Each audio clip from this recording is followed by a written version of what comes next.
ఇక పశ్చిమ గోదావరి జిల్లా పాలకొల్లు నర్సాపురం జాతీయ ప్రధాన రహదారిపై పొగమంచు తీవ్రత పెరిగింది. తెల్లవారుజామున దట్టమైన పొగమంచు కమ్ముకోవడంతో వాహనదారులు తీవ్ర ఇబ్బందులు ఎదుర్కొంటున్నారు. ముఖ్యంగా విజిబిలిటీ తగ్గిపోవడంతో వాహనాలను నెమ్మదిగా నడపాల్సిన పరిస్థితి ఏర్పడింది.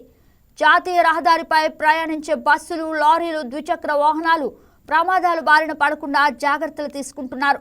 పొగమంచు కారణంగా కొంతసేపు ట్రాఫిక్ మందగించింది. ఇక పోలీసులు వాహనదారులను హెడ్ లైట్లు ఆన్ చేసి వేగం తగ్గించి ప్రయాణించాలంటూ సూచిస్తున్నారు.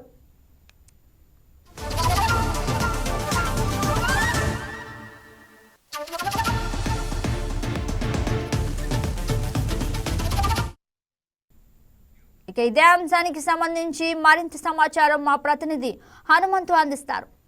గుడ్ మార్నింగ్ హనుమంత్, చెప్పండి. గగన, ఇక్కడ తెల్లవారుజానుంటే పొగమంచు అయితే బాగా కమ్ముకుంది. దానివల్ల ఏంటంటే ఈ వాహనదారులు ఉన్నారు, వాళ్ళు చాలా ఇబ్బందులు పాలవుతున్నారు.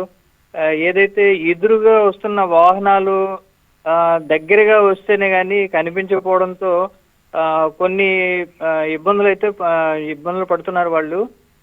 ఏదైతే అధికారులు అయితే జాగ్రత్తగా వెళ్ళాలి, అది కూడా స్పీడ్ లిమిట్స్ తగ్గించుకోవాలి అనేసి వాహనదారులకి సూచనలు ఇస్తున్నారు. గగన, హనుమంతరావు, ఇక విజిబిలిటీ అయితే అస్సలు కనిపించడం లేదు అని క్లియర్గా తెలుస్తోంది. అసలు అధికారులు ఏ విధమైన జాగ్రత్తలు తెలియజేస్తున్నారు?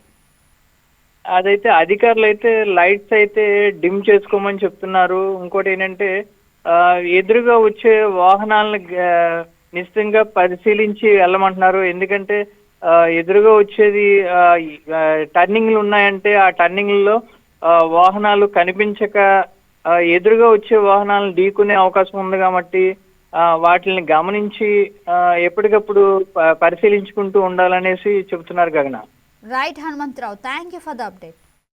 ఈ వీడియో మీకు నచ్చినట్లయితే లైక్ చేయండి, షేర్ చేయండి, మా ఛానల్కి సబ్స్క్రైబ్ చేయండి.